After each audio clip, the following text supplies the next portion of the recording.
Welcome to Women Awakening. I'm Cynthia James, and this network is about changing lives one woman at a time.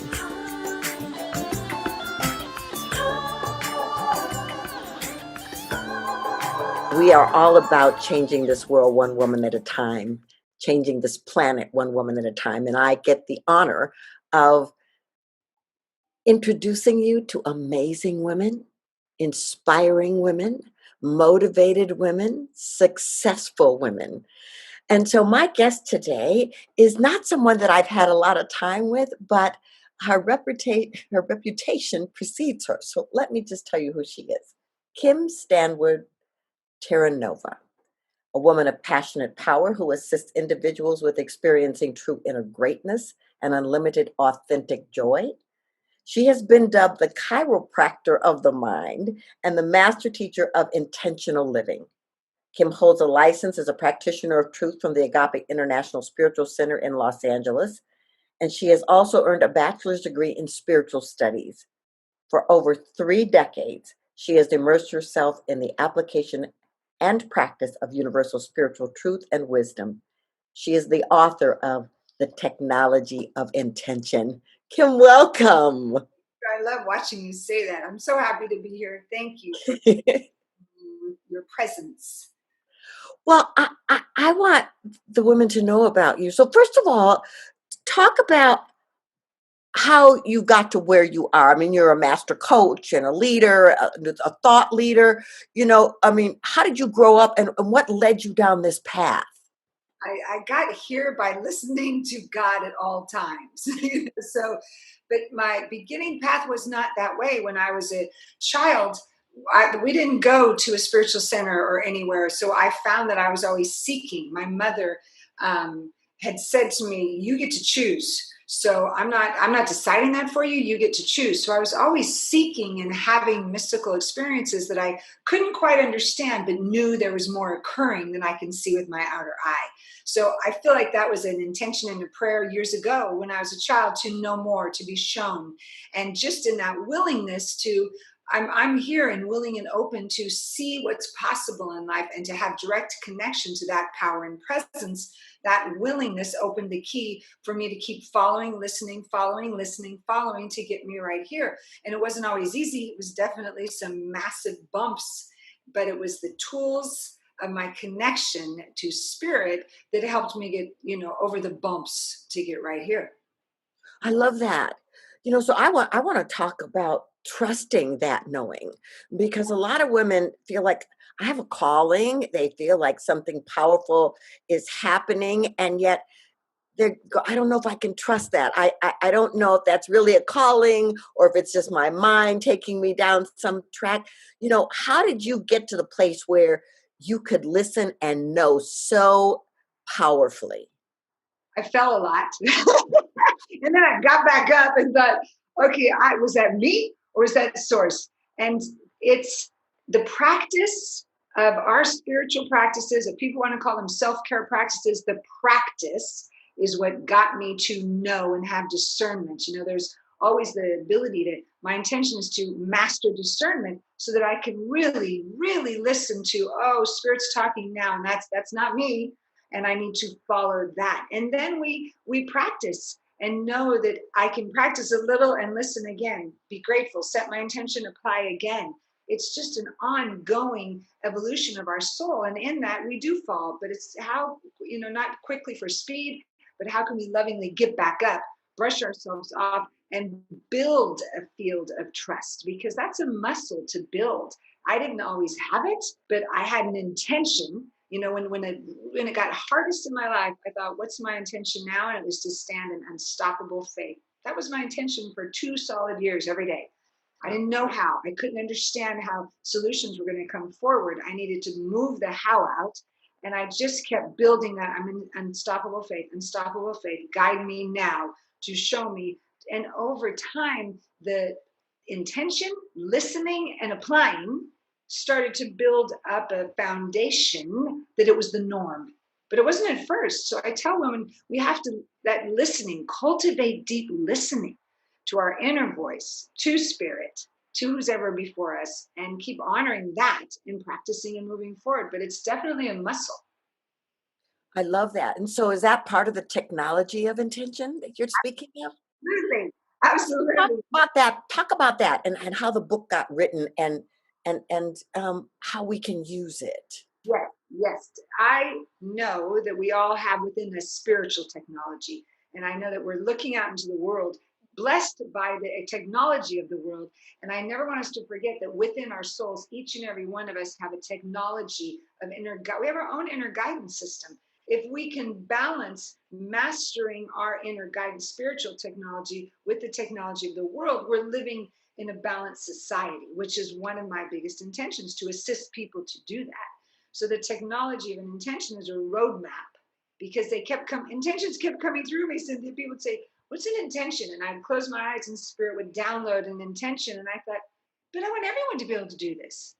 So when I listened, and spirit said, then get to creating it, put it on paper so that I can hand it to someone and say, if I'm not sitting next to you, here's a pathway, a roadmap to practice, to build the muscle of listening to your own inner technology and Mm. applying intentions. We're creating consciously or unconsciously every given moment of our lives.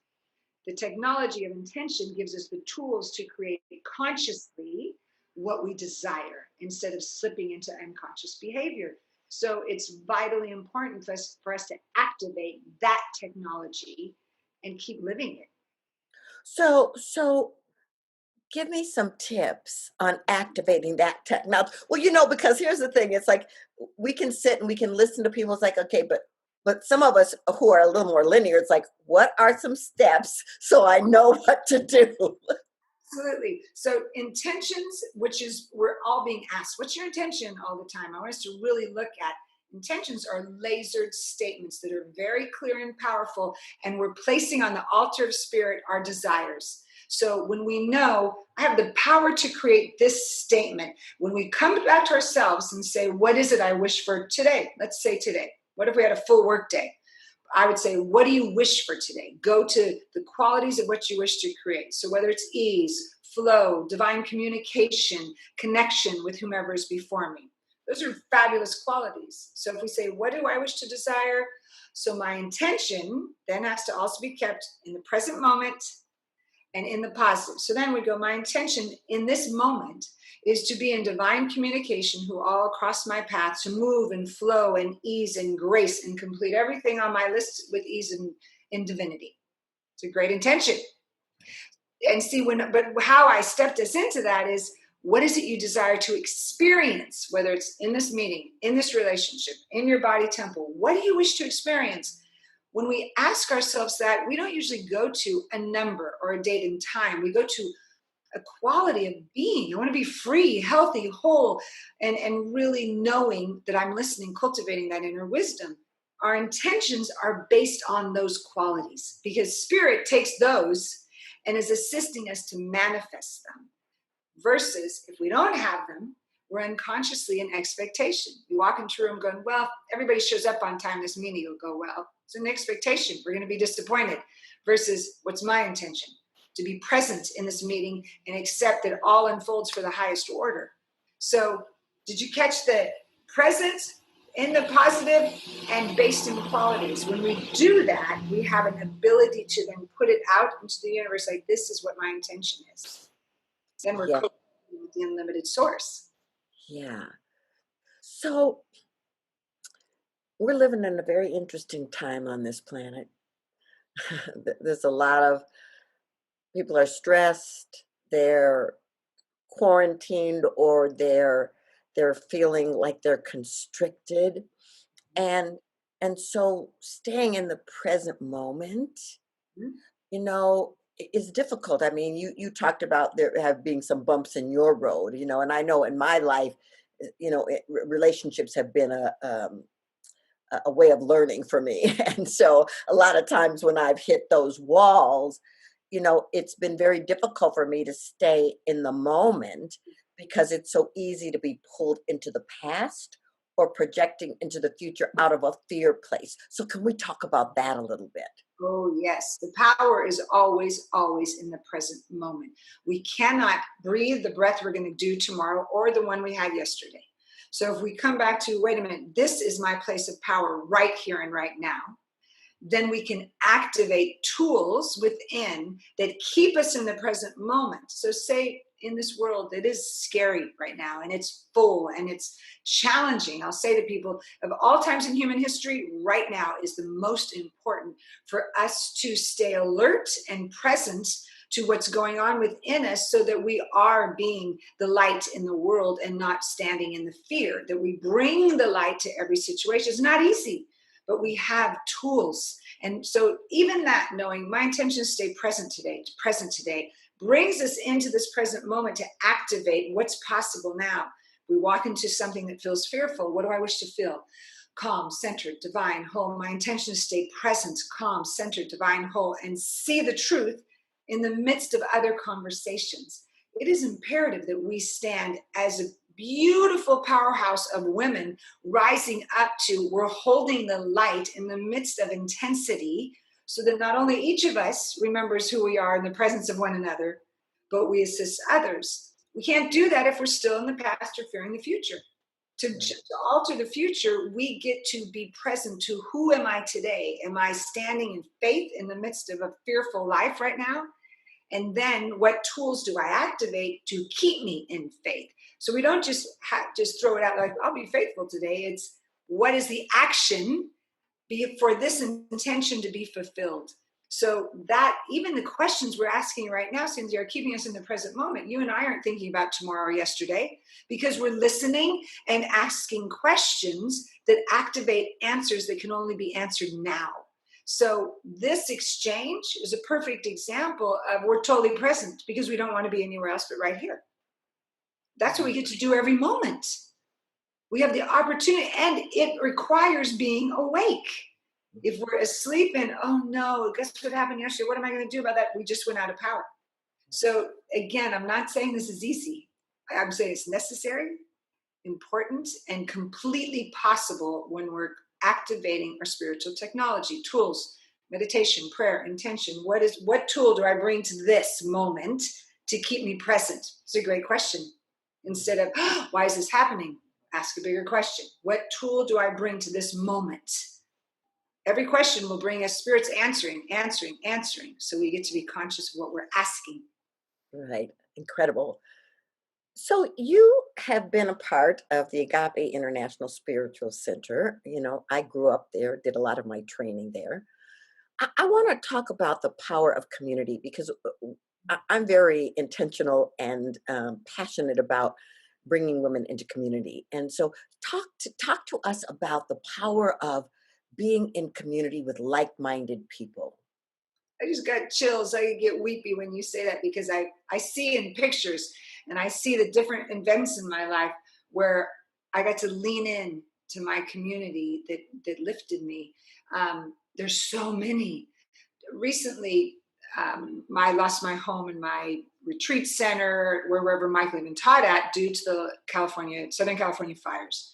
A year and a half ago, came roaring through, and in one night I was teaching, and the next day everything's gone. Everything I've ever had is gone, physically.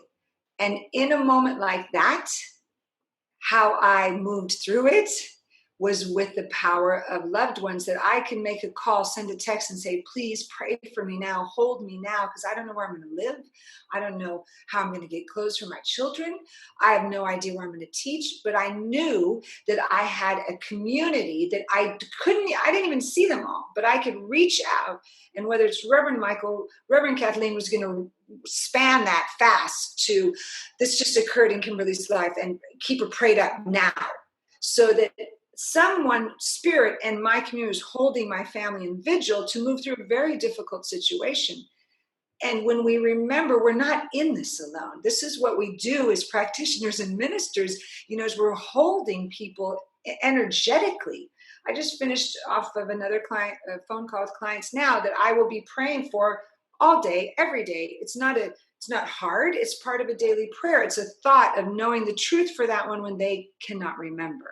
And that is palpable beautiful unification that shifts our lives. And we have the power to do that in the world. But our community holds us. So I encourage people, whether we could do it online like this, we could do it in the room, but to connect with souls that know who you are when you forget until you remember again. That's what we get to do for each other, is always, I'm going to hold you gently and know the truth so that you can come back to your center. So that original question of how do we stay, like, build faith and trust, is we also do it that way. We reach out to like-minded souls that have the same languaging as we do and say, could you hold me now? I need help. And when they say, absolutely, it's not a duty, it's an honor. It's an honor to pray for someone. I love that. It's like there are moments where you have to lean into someone else's consciousness to lift you until you can get back into your own center and alignment, And goodness, we can. That we know that I could be praying for you and knowing the truth, and you're going to feel something no matter where you are.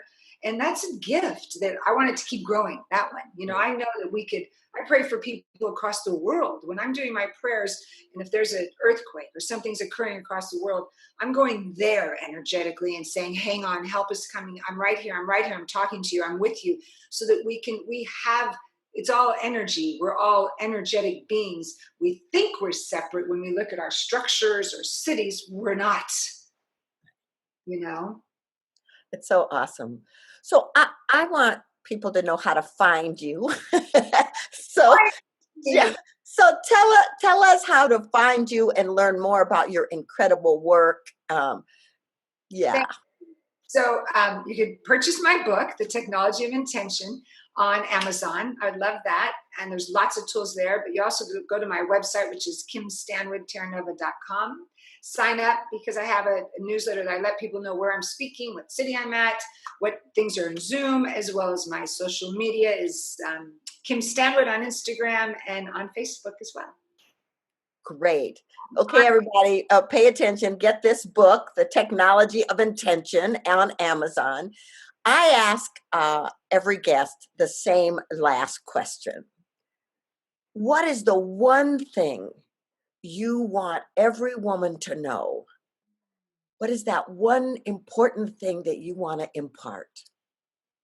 That they are absolutely powerful beyond measure, and that there's a strength within them that is so palpable, so beautiful, that when they go within to catch it, and they simply don't have to do anything, their essence is unlimited and beautiful. And I encourage them to keep building that light within, because I see it, you see it.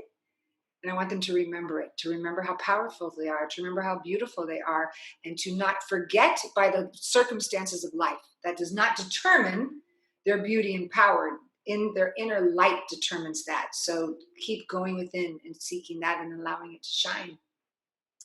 Oh, Kim, thank you so much. So honored to walk this path with you, to get to know you better, to introduce you to women that are in deep need, I'm sure, of your gifts and your wisdom. I can't wait to hug you in person sometime. Me too. So ladies, come back often. We are putting up new podcasts every other week. And also, please remember that you are magnificent, you're powerful, you're here to shine your light. The world would have a hole if you weren't here in this moment. You are essential. I'm so grateful to be with you. I look forward to being with you next time.